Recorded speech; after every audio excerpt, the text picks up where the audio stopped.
Good evening. It's really great that you can join us for our first online author evening with the Friends of West Barnes Library.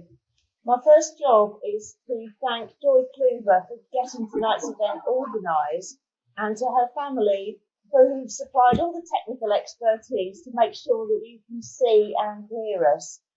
Normally I would give you a rundown of future events at the library and show you where the fire exits are, but that's not going to be necessary tonight. Hopefully we can have more author events like this, but our lovely little library is closed for the time being, and we'll let you know as soon as we've got any more information about that. We'll put out an email newsletter and some Facebook posts. And now I'd like to hand over to Joy, who will introduce us to our lovely guests. Okay, thank you, Sarah. Yes, we normally, if there's a fire, we actually have to go and congregate in the pub car park, but we can't do that today. So thankfully, everyone is at home. Hopefully, you've all got something to drink.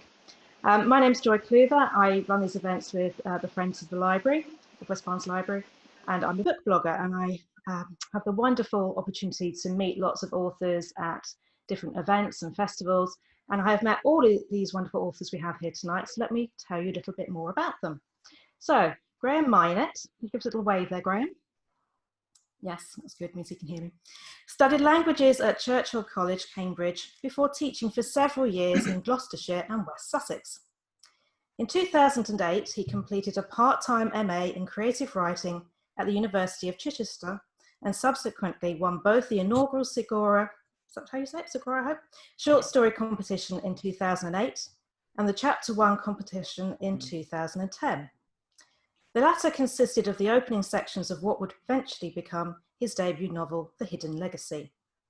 This was followed by Lie in Wait and Anything for Her, and his fourth novel, The Syndicate, was published last week. Now writing full-time, he lives in West Sussex with his wife and children.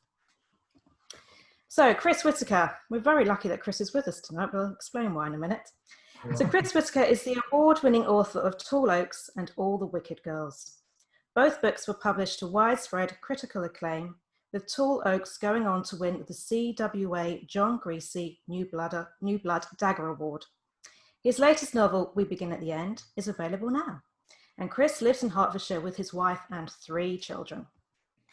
And then we have Tim. So TM Logan's thrillers have sold more than 750,000 copies, that's really impressive, in the UK, and are published in 18 countries around the world. His novel, The Holiday, which was out last summer, was a Richard and Judy book club pick and became a Sunday Times bestseller in paperback. Formerly a national newspaper journalist, he now writes full-time and lives in Nottinghamshire with his wife and 2 children. Okay, well, just before we get on to our authors telling us about their books and things, if you're watching this, hopefully people are watching this, particularly if you haven't been to our events before because you don't live locally, we'd love to know that you're here and roughly where you're from, because we want to find out how far out we can reach tonight by being online rather than being in the library. Also, if you have any questions, pop them in the comments underneath. We're keeping an eye on them and we'll ask some of those questions at the end. Okay, so let's get on with our authors. So first of all, tell us about the books that you currently have out now. Graham, let's start with you. Okay, so the latest one, as Joy said, came out last Thursday. It's called The Syndicate. The central character is a man named John Kavanagh, who's been living for the past 20 years a fairly quiet and uneventful life in Wareham in Dorset, running a bookshop. He's a bit of a loner.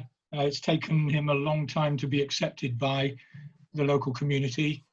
But what they don't know is that 20 years earlier, he used to work in London as an enforcer for a crime syndicate. And he's the only person who's ever managed to walk away from the crime syndicate without their blessing, because of various documents that he has that could be incriminating. And he's become a little bit complacent over the last 20 years. He thinks that he's seen the last of them and everything is okay.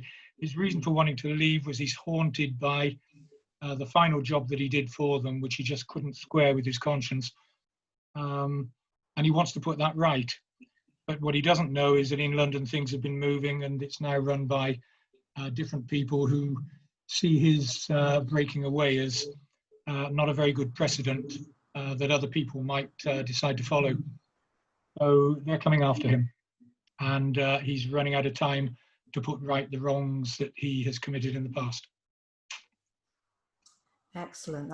I've read it and it's a wonderful book. Where Thank am I going to go next? Tim, let's go with you. And The Catch. Hi, yeah, The Catch came out on June the 11th this year, and it's a psychological thriller. It's a standalone. So I've had 4 books so far, all of them are standalones. This one is about, people have asked me if this is kind of a little bit autobiographical, but because I have a daughter who's a similar age, but it's about a guy who has a 24-year-old daughter, and she brings home a new partner one night to introduce him to the family, and everybody thinks that he's wonderful. This guy, this new partner, Ryan, thinks he's absolutely perfect. He's very smart, he's polite, he's successful, he's an army veteran. All these things are fantastic. The only problem is that Ed, the protagonist of the story, gets this kind of gut feeling about him straight away. As soon as he meets him, he has this sixth sense about him that something is not quite right about him. Something's a little bit off about him, something's sort of hidden. And so to everybody else, Ryan, the new boyfriend, is the catch, kind of in the traditional sense of the word. But the dad is not convinced, and he kind of sets out on this journey to try and discover the truth. And it's, you know, so you got this kind of paranoid, overprotective dad, again, not autobiographical, against this kind of perfect fiance of his daughter. So that's the sort of starting point of the story, and these two guys kind of jousting, and one of them's trying to find out the truth about the other, and that's the catch. So it's only been out a few weeks, so yeah. I have to admit, when I read it, it was very hard not to picture you as Ed. I keep saying, no, it's not Tim. It's somebody else, not like Tim. Yeah, my daughter's read it, and she's still talking to me, so yeah, I think it must be okay. It's okay, that's good. No, I read Graham and Tim's books quite recently, but I actually read Chris's book almost a year ago now, because I picked it up as a special Harrogate proof, and this book is still with me. I absolutely adored this. So tell us about We Begin at the End. Going to show it off first in all its glory. Absolutely. Yeah, so We Begin at the End follows a 13-year-old girl called Duchess Day Radley, as she tries to protect her family in the wake of a convicted killer returning from prison to the small California town that they live in. In doing so, she kind of sets off this massive chain of events that have these huge, far-reaching consequences for her and for the killer, and for the whole town and everyone connected to her. And then kind of on the other side of it, you've got Walk, who's the policeman in this small town, and he's the best friend of the killer. And his life kind of stalled the day the crime was committed at the start of the book, and it's 30 years later, and he's never really moved on. So we kind of follow a year in the life of Duchess and Walk, and have a look at what happens to them. And I know it's pitched as a crime book. I keep doing book clubs and things like that, and we keep talking about where it fits, and no one can agree. And someone said it was kind of a love story, which I loved. That's my favourite description of it, like a coming of age love story, because Duchess, we follow this 13-year-old girl, you know, she's kind of caught up in this crime and she's really tough, but on the flip side, she's getting ready to go to her first school dance and things like that. So you get these moments with her. But I think it's a book about sacrifice, the sacrifices people make, and it has a look at revenge. Yeah, that's about it. It is about like this sort of almost sweeping saga, isn't it? That, you know, you've got this whole things with 30-year events that then affect, you know, the present day. And it's wonderful. I absolutely love it. I'm going to just tell people now that at the end of the year, I always do a roundup of my favourite books of the year. I do like a top 10. Chris already knows, because there's a certain word that I use in my reviews. So if I use the word extraordinary, it means it's at my #1 slot. So Chris's book will be, it already is, kind of thing. It's my top #1 read for 2020. That's very nice. So that's a definite. I'm honoured. It's a definite thumbs up for me. You must read it. So what I'd like to know more is how you guys actually got into writing, and because obviously, I mean, Tim, you did journalism, so was that a natural instinct to move from journalism into writing? Yeah, I mean, that's where I started. I started in journalism because I thought, you know, at school I always quite liked English, and I thought, well, it makes sense, I guess, for me to try and do something that involves writing as a job. And then so I was a journalist for 8 years. Then I worked on the sort of other side of the fence in communications, but also with lots of writing, certainly to begin with. So it was kind of the idea that took me into journalism, and then on to books after that. Because I'd always had in my head from being a teenager that I would like to try and write a book, but it was not until I was kind of in my mid-30s where I finally thought, well, you know, I haven't actually done that yet, and I guess if I'm going to do it, I need to try and sit down every day and try and write an actual full-length book. And then, you know, 10 years after that, I managed to get my first book deal. So it took quite a long time to get from A to B, and there was lots of sort of hiccups along the way. But yeah, I mean, some people have I always read about, you know, people who are like 21 having their first books out, and some people like me, it takes quite a lot longer. So yeah, Graham, it's fair to say it's taken you longer, or you just started later because you were teaching, weren't you? Well, I was teaching for far more years than I'm going to own up to here. Yeah. No, I mean, I've always written. I wrote. The first piece of writing I can remember doing was a homework for the primary school that I was at, and I got praised for it in front of the class. And I've remembered that the teacher made them clap, and I thought, this is good. I like this.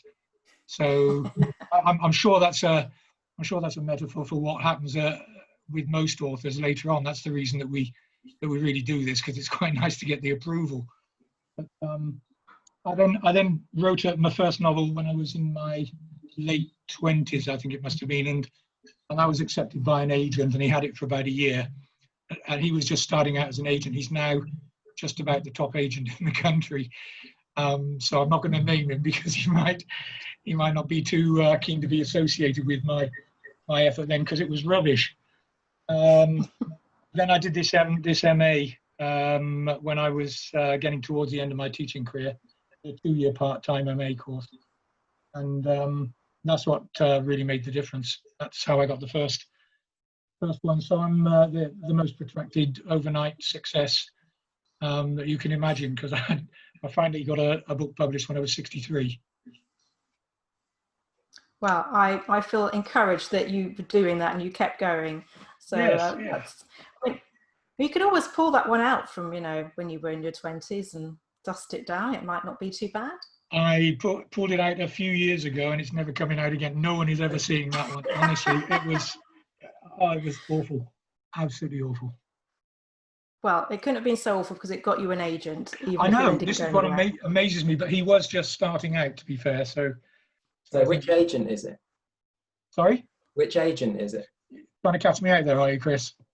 I'm not going to say, because Darley will kill me if I do. So. Oh dear, no. Too late. Yeah, so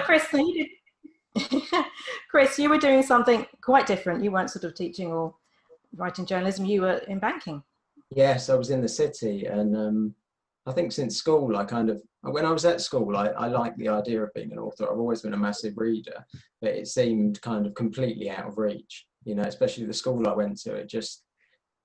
It was just something I didn't think about until later on. But I was in the city, and I read a book by John Hart. It's called The Last Child, and I love it. It's such a brilliant book. And I finished, and I was really inspired after I read it. So I tracked him down online, and I read this interview with him. And he had been a really successful lawyer, and he just quit his job and turned his back on kind of the future that he built for himself. And he was really successful and decided to just take a risk and write his book. So I did the same. I was about to turn 30, and I remember I got called in for this big meeting, and I was going to be given a promotion, and I was kind of earning really good money then in banking in the city, and I just had this moment where I thought, if I don't do it, I'm never going to do it, and quit my job and wrote Tall Oaks. But I knew nothing about it. I don't know if Tim and Graham did. You know, I didn't know about it. You had to get an agent, and I just didn't know that side of it. I thought I'll just write the book and the rest will happen. But I mean, the odds are terrible. You know, they're really. like Graham said, with the agent, like finding Dali, you know, and that those sort of things are really rare, you know. Like my agency is Curtis Brown, and they get so many submissions, you know, and they take on a very small number, so the odds are stacked. So had I known all of this, I might not have done it, but the rest, yeah, is history. Well, we're very glad that you did take that risk. Whether your wife was glad you took the risk at the time, I don't know. But we're very glad now, certainly, that you took that risk. Now, Tim's already mentioned about the fact that you write standalones. In fact, you all write standalones. So I'd love to know, how do you go about creating a new world each time with new characters, new locations? I mean, what do you do? I mean, who should we start with? I'll give Chris a break for a minute. Chris, if he's looking a bit tired, it's because they've just had a new baby. So. Am I looking a bit tired? Are you saying I'm looking tired? You're looking a little, but I don't blame. Well, you're on my screen, or maybe it's my screen that's just. He's had a full hour in makeup as well before this, so you know, you shouldn't look tired. Okay, well, let's go to Graham first. I'll give Chris a break. Why standalones rather than a serial? Kind of that, yes. And how do you then go about creating? I have characters that come to me. I don't have storylines that come to me and I think, oh, I must exploit that and then try to find the characters. It's the other way round. So I get a character who will keep coming back and nagging at me.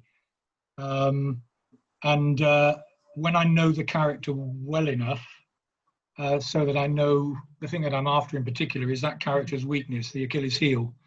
And once I know what the Achilles heel is, then I can start thinking about a storyline that's going to actually put that weakness to the test, put it under maximum pressure. And that's where the psychological drama actually comes from my book. So it would be nice if I had these ready-made plots that came to me and then I just had to find people to fill them in.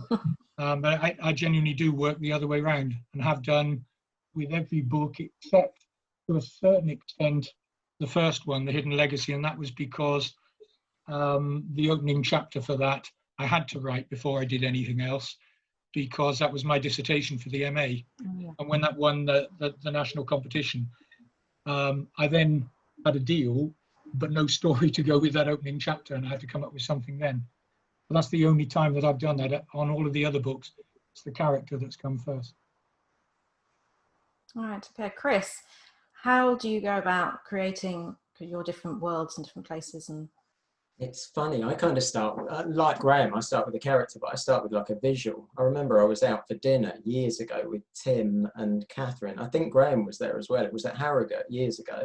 And I pitched this idea for this book, and it was about Duchess, but she wasn't Duchess then. But I had this idea for this book about revenge, and I had this image of this kind of small girl wearing a Stetson, and she had a gun, and she's just out for revenge. And I pitched it to Catherine. We were all sitting around at dinner, and I said, you know, it's going to be a book about revenge. I'm going to write it in 6 months. We're going to publish it in a year. It's going to be, you know, I'm going to nail it this time. And then 3 years later, the book is finished. And it turned into kind of this big epic coming of age crime story, and that was because of the character. But I haven't thought about writing a series before. My books kind of, I feel that they're all set in summer. I mean, We Begin at the End is a year, but it's all like a snapshot in the life of these characters. We kind of pick up at a certain point and leave them at a certain point, and that works for me. I like that way of writing. I've been asked a lot about writing follow-ups like The Tall Oaks or We Begin at the End, because sometimes it feels unfinished, you know, because it is just a snapshot in time. But I don't think unless I could do something credible with it, or the money was like ridiculous, I don't think I'd do it.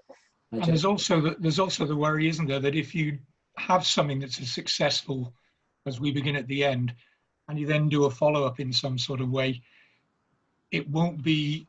You yourself might not feel quite so satisfied with the end product and feel that you've gone downhill slightly with that particular book, and you've not done justice to the character that everybody absolutely loves at the moment. Yeah, and I really genuinely don't think I'd let them publish it. I don't think I just couldn't put anything out there that isn't the absolute best I can write. I mean, that's why it took so long. You know, it could have been half the time and I would have been half as happy with it, but I would have regretted it. And you know, even if it's my last book, say I reach the end of my publishing contract and I don't get another deal or something, at least I will have given it everything, you know, and there'll be no regrets. Yeah. Excellent. Yeah, I think it'd be hard to do another one for Duchess, because I mean, it's such a perfect book that, and you've left her in a place where, well, I can't say too much, but where we know life continues for her, sort of thing. We do, but people have issues with the ending. I've had so many messages, you know. I remember I met with Catherine about it, and we had a sit down, and Catherine's my editor, our editor, and she was worried, and we talked about it being too sad, the ending, without giving anything away. And some people have found that, I think, that they're upset by it, or they need to know what happens afterwards. And I get that, and it's like, I like it, you know, that people care that much. Yeah. So is Catherine editor for all three of you? I know she is for Graham. Do you have Catherine and Tim? I'm Sophie. With Sophie. So. Oh, you're Sophie with Sophie. So these are editors at Bonnie Safra. So they're the publisher for all three authors here tonight, and those are both fantastic editors. I know them, and they're brilliant. So Tim, I mean, last year we had The Holiday, set in very hot France, in a villa, very claustrophobic. It all takes place in about 2 weeks. And then now we have The Catch, which is much more spread out in this country, Derbyshire, Nottinghamshire, sort of thing. How do you go about sort of thinking up these different ideas and having different places and different characters? Well, I think, with The Holiday was initially, when I first had the idea, the working title was Four Friends. So the core of it was these four women. They were the four kind of core characters. And I knew that they were going to have this situation, which if you've read the book, you'll kind of be familiar with. And I knew that at some point they would all be away from home, out of their environment together. And that was so that the location kind of came as a result of that, really wanting to take them out of their natural environment and put them somewhere where they would, they didn't know the place particularly well. They don't really know the kind of all the other extended members of the family that well. And I'm was quite fascinated by that aspect of how people interact when they're in those sort of situations. You've got all the partners and husbands and kids all kind of in tow as well.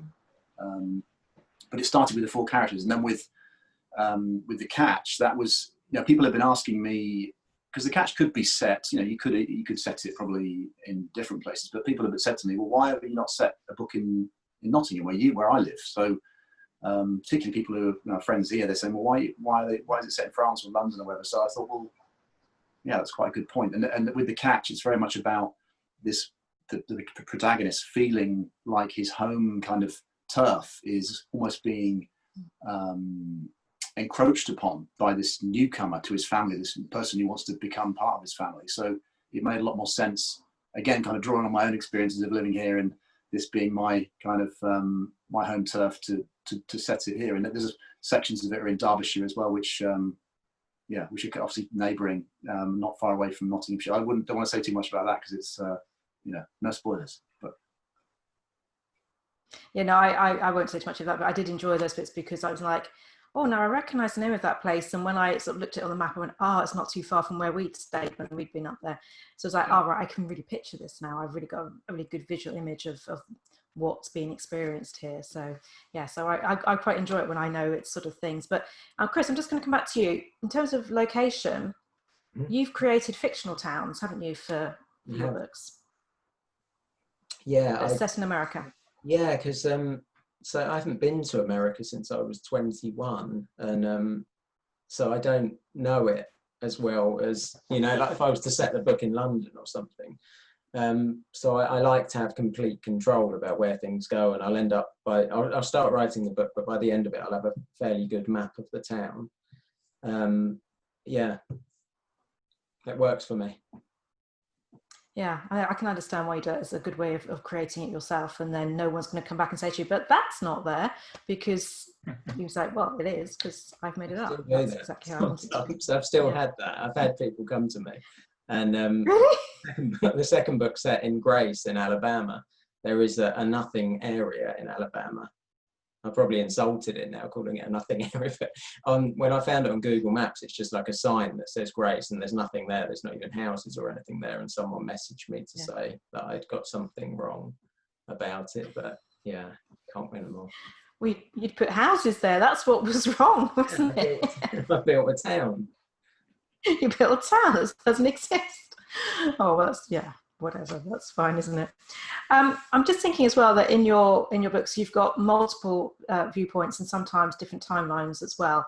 Graham, yours in particular, I don't even know how you wrote your book. I'd love to know, because you've got obviously John Kavanagh's your main character, and we have him at different times at different places, but then we have other people as well coming in with their points of view.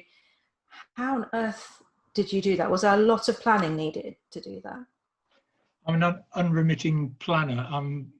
I mean, there is no right way to do it. Some authors plan in huge detail before they actually write anything at all. Some people can visualize a scene like Chris can do, and then they can go from there and actually create a story from it. Doesn't really matter what you do as long as you're comfortable with it. And I've always been a planner, so I know before I'll write anything exactly what's going to happen in each chapter and what the point of view will be in each chapter, and also what each chapter will tell me about my main character, because I can know the character inside out, but unless I tell you all of the things that I know about that character, you're not going to know John Kavanagh as well as I do. So yeah, when I do different points of view, the only rule that I set for myself is that I will never finish a chapter or a section that has one particular point of view and then carry on writing with another character and a different point of view. I'll leave it, and then I'll leave it until I come back the next day before I'll start again.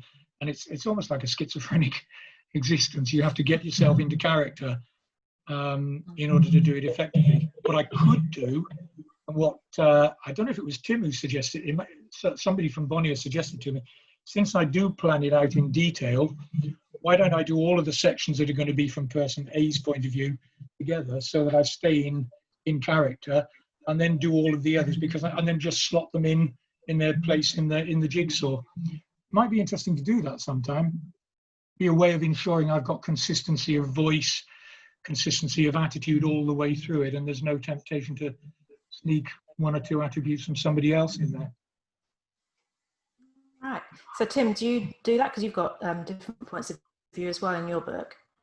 Yeah, I mean, I've sort of developed it as I've done different things. So the first two books were both, the first one was first person narrator only.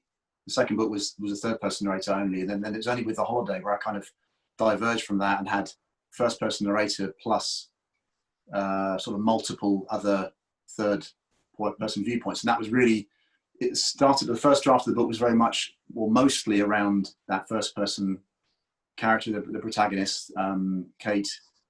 And then lots of the other points of view were built in this sort of second and third draft as I began to see, you zoom out from the story and you kind of see it from a distance, and you can see where you need to put more of some certain character in or less. And then you've got to try and balance it all out. Because with The Holiday, for example, you've got to situate. You've got 12 characters, and what I wanted was for all of them to be involved somehow in the story, and so there's numbers of them to be potential suspects, and so you kind of you want to build in some of that without overdoing it. But yeah, and then with the catch, I did something with that with the first draft, which I can really heartily recommend not doing, which is wrote the whole thing pretty much in with a third person narrator, and then rewrote it with that person in first person. So for anybody who's a sort of aspiring writer, don't do that. Don't do that, because you'll end up going a bit crazy when you kind of have to rewrite it all. But I think I just kind of got to the point where I've been thinking about it for a few weeks, and I thought, I should really do that. And then eventually when I did do it, it made sense, but I'd already got a long way into the draft of doing it as a third person perspective. So each draft seems to be a bit different for me as I'm going along. I guess that must be quite hard to work out the best way of doing it when you're first starting off, whether you want that first person sort of very immediate effect, or whether you want that slightly more distant third. I guess you can't really tell till you start writing it. Yeah, you need to. I mean, it's partly it's that thing of, and for me personally, when I'm writing a writing a first draft, you get so kind of involved in it, absorbed in it, and you know, it's like being in the forest. You know, you're in the middle of the trees. You can't see necessarily which way is the right way. You've got to come out. You've got to zoom out and lift yourself up and look at the whole thing. And that sometimes you can only do it sort of at the end of of writing a first draft or a second draft. You've got to, and it's hard. I find it hard sometimes when I'm right in the thick of it to kind of withdraw and look at it with a sort of dispassionate eye, which is one of the reasons why, you know, having a good editor is so important for me and for these guys as well. Yeah. Chris, how do you decide who's going to be your main character and what other voices we're going to hear from, and what do you do? It's hard to explain. It's like an organic process. I'll start writing and I'll just keep writing until I decide to write someone else. There won't be a plot as such to begin with, not in the first draft. I'll know how the book's going to end and I'll know roughly where I'm going to start, but how I get there is it changes every time I sit down at the computer. Tall Oaks, my first book, had a lot of characters, a lot of different points of view, a lot of narratives, and like it's a bit like Tim was saying, you know, you want them all involved, and because I just set out to write a book about a town, Tall Oaks. There's a missing child, but it's set 3 months after the missing child, so it's in that kind of strange period where everyone's forced to carry on with day-to-day life, and but they were all implicated in some way. But I didn't really get to grips with it properly until I had an editor. You know, it was a messy first draft, and then Joel was my editor at the time. He's at Penguin now, and he said, you just need to make sure that every chapter is moving the story forward. And I think that's where I got a bit lost in the first, because I can overwrite. You know, I'll write the book twice over. Like, we begin at the end, a couple of 100,000 words before it gets cut back in half. Yeah, it's kind of a work in. It's something I still am learning to work on, because I know it's hard. Everyone finds it hard to write books, but I always think there's a better way that I still haven't found, even though I'm going into book 4 now, book 5. And I just wish it wasn't so difficult. It wasn't so painful, and wasn't so, you know, like lying awake at night worrying about it and thinking, because it feels like life or death. And I know that sounds ridiculous, but it really feels like that. You know, if it's not going well, I feel so down, and I can't kind of shake myself out of it until I work out what it is. And that can take years. So it's painstaking. It really is. But then if I'd found a better way, it might not be the book that I want it to be at the end. You know, maybe it needs to be that difficult. Maybe that's just my process. Yeah. Maybe it is. I think, Graham, you've mentioned before that, not here, but when it was your launch, that you tend to overwrite as well sometimes. And so is that where it's really useful to have your editor come in to just go, nope, that bit's coming out? And does that really just help to shape the story? Absolutely. I mean, editors play a really crucial role, and I don't know whether it's always understood or appreciated by the readers, but the book that finally gets into the shop is a very different beast from the first draft that lands on the editor's desk. And you need an editor who's going to be strong, because it's not an easy thing. When you've written a book and it's, as Chris said, it can be way over the correct amount. When you've written all those words, it's very difficult to hear sometimes for an author when the editor is saying, I think you need to cut that character completely. You need to take those chapters out because they don't work. But editors aren't usually wrong on these things. And I had some interesting discussions with Catherine, my editor, about the Syndicate, but she was right about more or less everything that she picked up on, that's very handy. You have to trust your editor. There has to be a relationship where you can trust your editor, because otherwise it's just not going to work. Yeah. Well, I mean, all three of your books are amazing. So I know that tells me a lot about you as authors, but I also know it tells me a lot about those editors that have helped you to reach to that point. Yeah. So one thing I'm really conscious about for all three of you is that you've had to launch books in lockdown, and you had your launches cancelled and everything else. How has lockdown sort of helped or hindered your writing and that whole sort of missing out on things? How's that been? Chris, I'm going to start with you, because you were the first one whose book was sort of about April time, wasn't it? So we unfortunately didn't get to do your launch. No, we didn't. I didn't want to publish it. I had chats with everyone at Bonnier, and we had put so much into it. You know, I've been around meeting booksellers.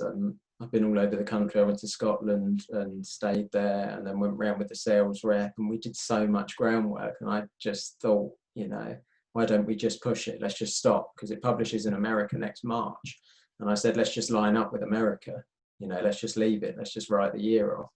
And it kind of went back and forth, and we had loads of discussions about it, and all decided to go for it. And it was the right decision. I think it's done, you know, better than I could have imagined. And, you know, the reviews are incredible. And I can hear the baby crying behind me. I could. This is why Chris is a bit tired. yeah, 1 week old. Yeah, she's really loud as well. Really loud, really. You forget, because my I'm going off topic, aren't I? My That's fine. Oh, please talk, baby. My middle child is nearly 7, so it's been a while since we had a baby, and you forget, you really do, because I think if you remember, you wouldn't do it again. It's that bad. So, but no, lockdown, yeah, so we went ahead with it, and it worked really well. And but as for writing during lockdown, I found it difficult. And I don't know why that is. I was talking to someone earlier, and I think it's the, you know, the kind of noise on social media and in the news and in general, it's kind of been deafening, and I can't shut it out. I find it really difficult at the moment.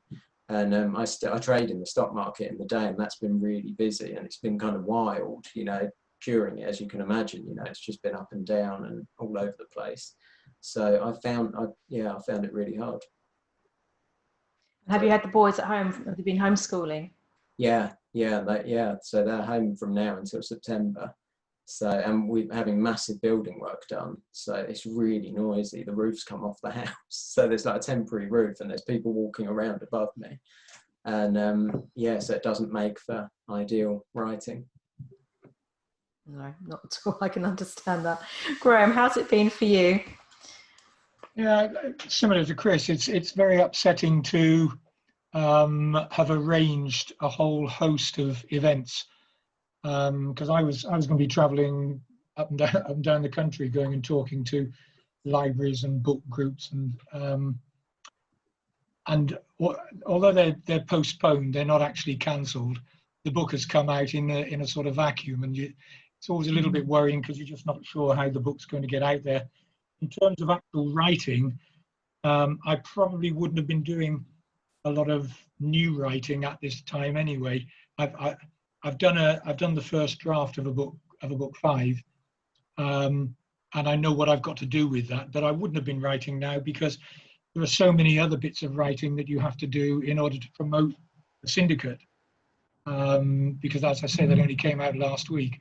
So I've been doing blog pieces and reviews and things like this for that book anyway.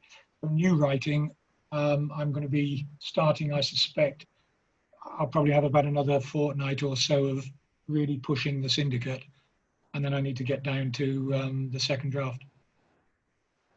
Excellent. So obviously, I mean, in terms of events, you and Chris were due to come to the library to see us, but the blessing of this is that Tim in Nottinghamshire probably wouldn't have come to the library. Exactly. I would if you'd invited me. I probably would have. Well, I think we did talk about it once before, but we said we'd have to make sure that you were already in London and everything else. So just knows when we could have done that. So this is a great way. So this is the blessing of lockdown, is that we get Tim with us as well this evening. So Tim, how's it been for you? Because again, you've had to do like an online event for your launch rather than having a proper one in a bookshop or something. Yeah, I mean, it's sort of mixed, I suppose, for me. So I spent the first half of the year up until June writing the first draft of the next book for next summer.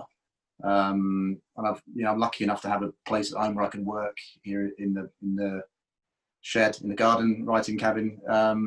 So I just kind of got my head down, was doing that. My kids were at home, but they're 17 and 20, so my son had schooling online with his school lessons online.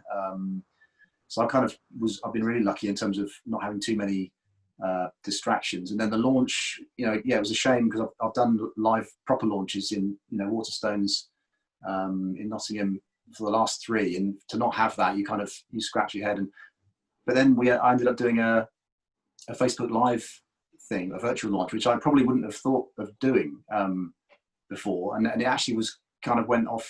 It was quite a good fun to do in the end, and we had quite a lot of interaction with people, and obviously lots of people took part or viewed it from lots of different places around the country who wouldn't come to a real physical launch. So I think probably I'm going to do one actually again next week for the launch of the holiday in the USA. So it's kind of opened my eyes a little bit to the other things I probably should be doing or can do to in terms of, I don't think I'm a natural performer on Facebook Live, but you kind of get you sort of get, the more you do, I suppose, the more you get used to it. And I think I will probably do, from next year, I'll probably do a virtual one and a physical launch of this, maybe 1 or 2 days apart, something like that, just to try and keep going with it. So it's been kind of mixed from my point of view. But like I say, in terms of writing, I've been pretty lucky to be able to carry on with my sort of day-to-day routine. Excellent. So I think we ought to find out if anybody else is actually watching this, because we don't know. I haven't actually got Facebook on here. I'm literally focusing on the Zoom call because I can't do that and look at a screen at the same time. So I'm hoping someone might come and just give me a piece of paper with maybe some questions and maybe some other things. I hope so. Oh, there's lots of things written down here. So who have we got? Who have we got who's going to say, who's got a few people here saying hi. So we've got Teresa, who's saying hi from New Malden. She's part of our the team at the library. Isabel Broom, she says, hey, she's watching from Suffolk while eating chips. Hi, Isabel. We like some you. Nikki Smith says hi from Surrey. She's watching whilst eating her daughter's birthday cake. I think we're all a bit jealous here. Anastasia Tempest says hello to everyone. Then we have questions here. So I've got some questions, so let's go with some questions. Now this one came in actually earlier on Facebook, so I'm going to start with this one. So this is from Pamela Dutton, and she wants to talk a little bit about creative processes. So what have been some of the best starting points for an idea? What have you gone, oh, I've seen that and it's just triggered something. Has there been anything like that? And how do those ideas then develop? I was just thinking, Chris, about yours, and you were saying about Duchess, you had this sort of vague idea of what you wanted to do with her. Yeah, I don't know where I think I ripped someone off at some point. I think I've probably read about it or seen it somewhere. I don't really know. I don't know. Like Tall Oaks, the first character I wrote was Manny, who's like this wannabe gangster, ridiculous 17-year-old, in this small town, and I don't really know where he came from. I just started writing. That was the first scene I wrote in Tall Oaks. He's out car shopping with his mum, and he wants her to get this like gangster Cadillac thing, and she buys this Ford that he hates, and I just wrote it down because I found it amusing. And how that became a missing child thriller, I don't know. It's anyone's guess. Yeah. Anybody else want to come in with that? Have you had an idea that's come out of just somewhere, or? I had to come up with one for the only time I've had to come up with one, because as I said before, I normally go for the character first. But when I did that MA, I was the only brief we were given for that dissertation was that it had to be the opening chapter of a novel, and it had to be arresting. And I was really struggling for a long time to come up with an idea. And then there was an article in the news way before your time, Joy. Back in the 60s, there was a schoolgirl named Mary Bell.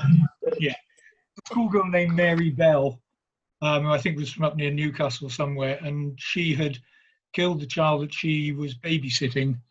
She was demonized as sort of every parent's nightmare, and I don't remember at the time there being much of an attempt to try to understand why she might have done it. It was just fairly simple in those days. She was evil and from a terrible background. And she was in the news in 2008 because she was seeking a court injunction because she'd been out for a while under an assumed identity. She was seeking a court injunction against the media to prevent them from revealing her new identity, not because she was worried for herself, but because she was worried for her 14-year-old daughter who knew nothing about her mother's background. And I remember at that time thinking, my God, there's a conversation and a half. When do you have a conversation of that sort with your 14-year-old daughter and get her to understand that your mother isn't who you think it is, and that if anybody else finds out who she really is, your life is going to be subject to upheaval as well as hers. So that was the only occasion where I had to come up with a plot first and then find the people to actually carry out the story. What about you, Tim? Have you had sort of an idea that's just popped up somehow, or?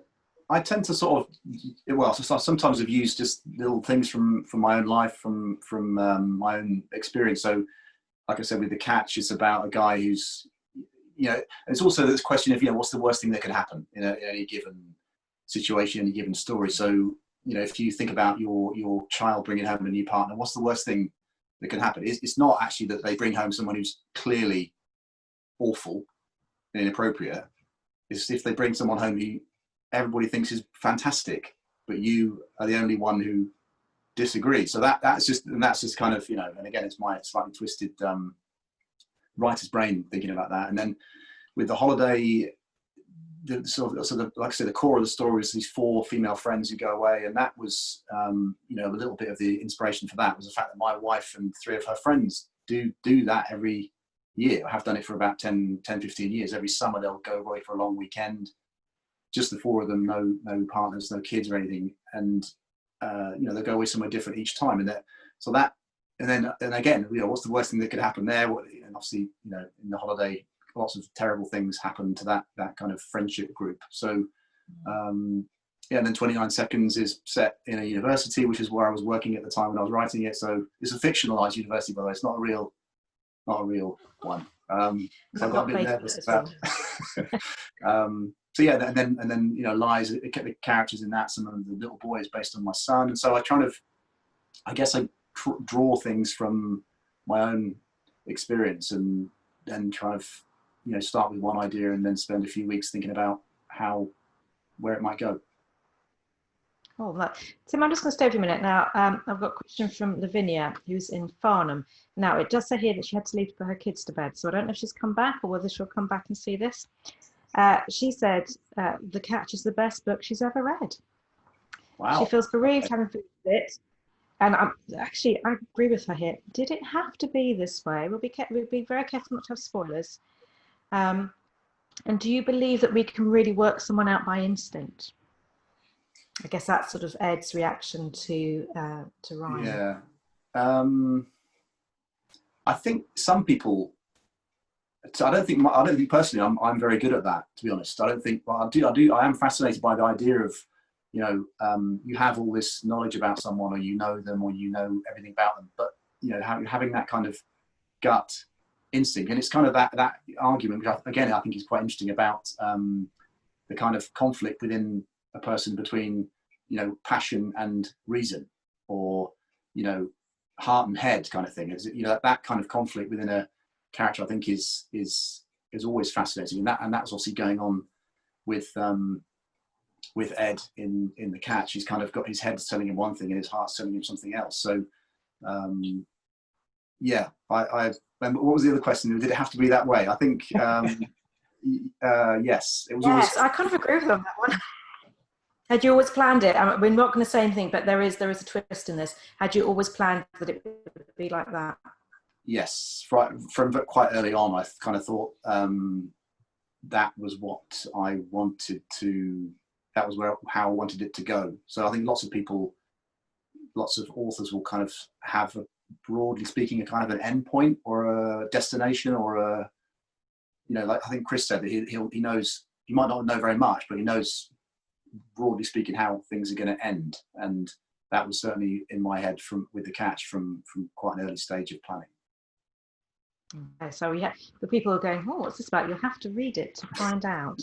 So, now, Isabel, says Isabel Broom, would like to know, what are your ideas on crime thrillers set during COVID? And will you be writing one?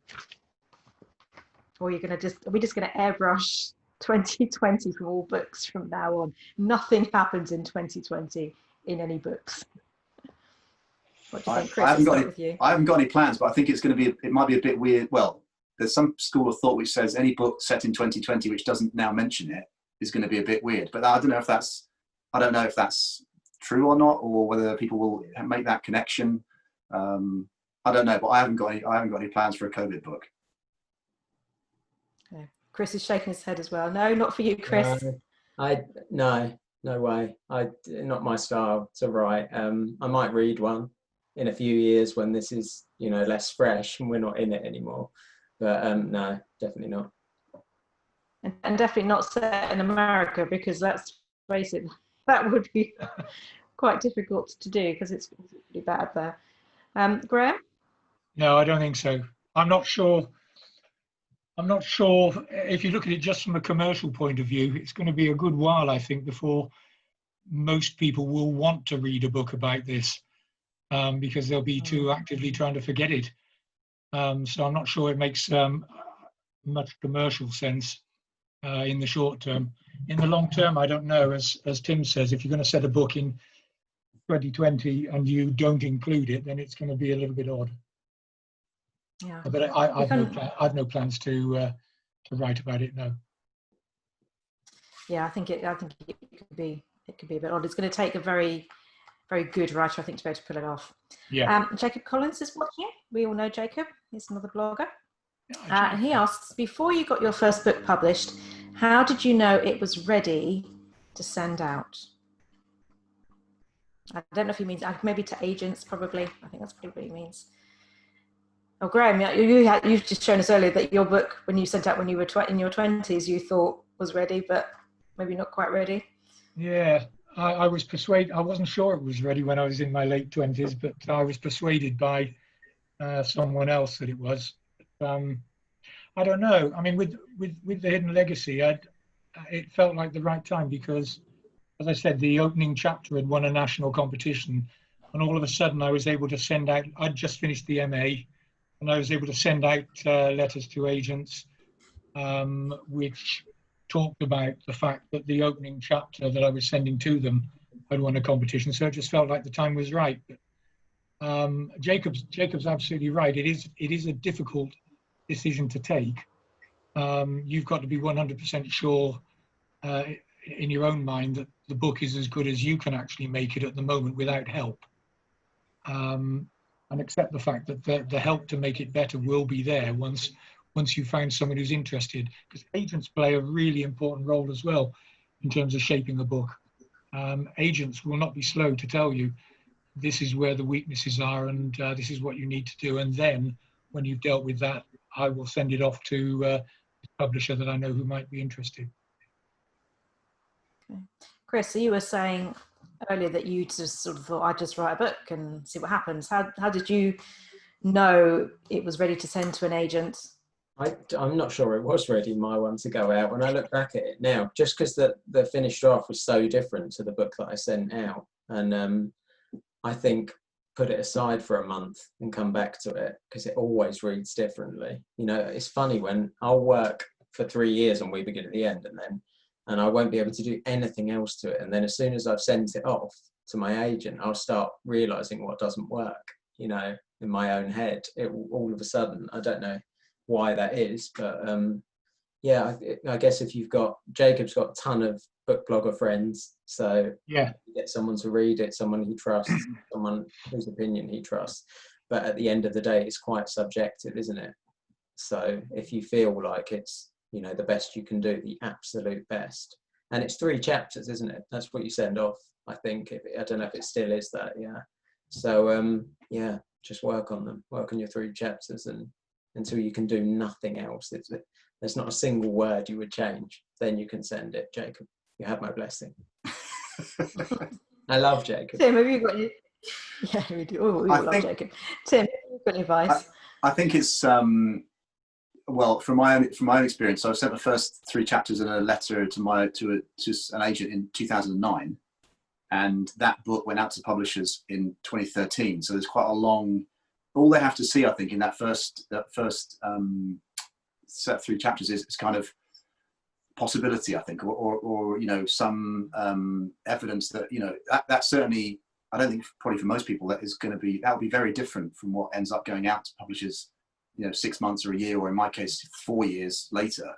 You know, and that book actually didn't get picked up anywhere, so then there was another 2-3 years to go through the process again. But I think it was just a case of there was enough in, it certainly wasn't perfect, but there was enough in those first 3 chapters and in the first draft in 2009 for an agent to be, you know, curious, I suppose. And that's all your, I think, you know, if you can get to that point, if you can get an agent a bit curious, then that's, you know, there's a lot you can do a lot of work with them after that, or they can give you pointers and stuff. So I think, like Chris says, you've got to make it as good as you can make it. But I think for most people, there's probably lots and lots of changes that happen after it goes to the agent as well, and lots of kind of water can go under the bridge before you kind of get to the next stage.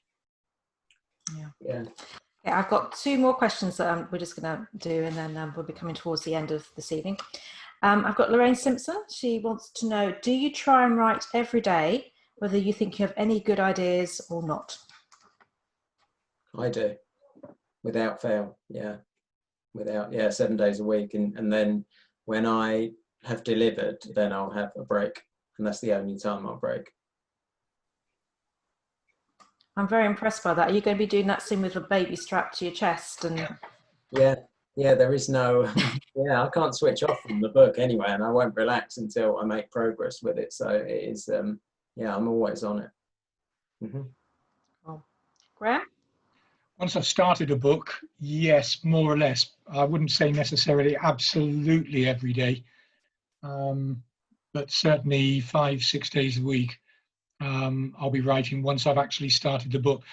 But I have fairly fallow periods in between books where I might go a month or so where I've not done any new writing for a novel, and that will be because I'm doing other related writing, so things like blogs and publicity things. But once I've settled on the character and the story and it's started, I have to keep on ploughing through it then. Okay, Tim, what about you? Tim has this, we're all having shed envy here because Tim has this wonderful little shed, which probably Chris needs because it's got a sofa bed that he can sleep on and stuff. So do you escape down to the shed every single day, or 5 days a week? So now, so with the last draft I just did, which was for the book coming out next summer, that was, I did 5 days a week. I had like a 2-month planning phase. Then I did about 4 months to write the first draft, and then I'm now in edits. So that was 5 days a week most of the time. In the last sort of 2 or 3 weeks as I was coming up to the deadline, because I submitted like on deadline day, which is kind of, you're supposed to like, you know, do it before that apparently. But in the last 2 or 3 weeks, I was working 7 days and sometimes, you know, longer hours. But I try, in the normal scheme of things, to try and, you know, just do a five days a week. When I was working full time as well, when I had a proper job, like a normal job, a proper job as well, like a normal. That's what my kids used to say. So when are you going to get a proper job again? No, but so when I was doing both that and the writing, I would generally try to write every day and get 400 or 500 words done if I could. But then that's because I might only have an hour or maybe an hour and a half, depending on, you know, what else was going on. And so to keep that momentum going, I would have a sort of contract with myself to do it every day. Even if it's only a couple of 100 words, you know, you have that kind of momentum, and it builds up and builds up and builds up, and then you obviously it takes longer to get to the end of the first draft, but you're still, you know, as long as you keep going, you know, you're going to get there in the end. Okay, so it's my last question. I really like this question. This is from Nikki Smith. And she asks, who has been your favourite character to write and why? And I guess that can be from any of your books that you've written so far. Who's been your favourite? Oh, no, who's going to come in first? I'm just going to let you jump in. I know mine straight away. So it's Duchess. Go on then. Duchess from We Begin at the End, by a mile. Yeah, I love her. I really do. Yeah, I'd agree with you on that one. For a long time, mine would have been Elly from The Hidden Legacy, but John Kavanagh's taken over now, so I would say John Kavanagh from the Syndicate. Okay. Tim? I'm a bit weird because I like writing the kind of the antagonists. I don't know why, but so in my second book, 29 Seconds, there's a guy called Professor Anna Lovelock, and who is, if anybody's read the book, he's an absolute Yeah. he's a he's a very, very bad man, basically, but you know, masquerading as a kind of a again, you know, with that kind of bulletproof kind of public image that we've sort of seen quite a lot in the last few years in real life, these kind of predators that are hidden in plain sight. And he was, in a kind of a twisted way, he was quite good to write, because sometimes when you have these characters who are just awful, they just can do and say whatever they like, and they can certainly, you know, get away with things that you wouldn't normally expect. And so this, you know, I know it's kind of weird, isn't it? But he was always just kind of, you know, I'd kind of do that, and I'd be like, oh, there's 3 chapters I've just done, and it was just kind of came out. So maybe it's somewhere deep inside of me. I don't know, but that's, yeah. I should probably stop talking now. But. Well, I've not read that one, so I feel quite intrigued now. I might have to sort of try and see if I can fit that in at some point. So, believe it or not, we've actually been talking for an hour, and I'm really conscious about Chris's wife looking after 3 children, including a newborn by herself. So I think we're going to sort of come to an end in a few minutes. What we're going to do, because normally at the end of the library event, we would have the authors there ready to sell some books and sign them, but obviously we can't do that tonight. So we are going to put in at some point quite soon some Amazon links for the books, but also I want to really highlight independent bookshops at the moment, or, you know, some bookshops nearest to you. So I've asked each of the authors to just nominate a bookshop that they particularly like and love, and we're going to put their details in as well. So Graham, you want to tell us about yours? Mine would be Haygate's bookshop in Bognor Regis, Okay. run by Chris? Jason Passingham. Mine's going to be Goldsborough Books in Covent Garden, because they've got limited edition copies of We Begin at the End. They're signed and they've got sprayed edges, and I love them. And I was supposed to have my launch party there, but obviously I couldn't. So yeah. Yeah. Tim? My local bookshop, which is the one nearest to me, and it's only been there a couple of years, and it's a small, tiny little branch of Waterstones, which is in West Bridgford in Nottingham, which is where I live, and it's just a great little shop. It's too small to have an event in, otherwise I would have asked them by now. But just a lovely, you know, like I say, a tiny little branch of Waterstones on the little high street where I live. So, and every so often I go in there and kind of, you know, ask them if I can sign some books and stuff, and they kind of, you know, give me a strange look and say, "Oh yeah, you see all that bloke." So I'll be hopefully doing that soon. Okay, that was excellent. So I've had a great time talking with you guys, and I hope that people watching have been as well. Obviously, our little library isn't going to be open for a while, and even when it does, we're not going to be able to have events, certainly not this side of this year. I think it won't be till next year. So we're going to stay online for a while, and our next event is going to be Monday, the 28th of September, when I have, by special request, because people have been asking for this author, we have Elly Griffiths and Lesley Thomson coming, and they normally write series, but both of them have got standalone books coming out, or one, Leslie's is already out, Elly's will be out in October. So we're going to be talking about those books with them, and also their series, because I know how popular Ruth Galloway is.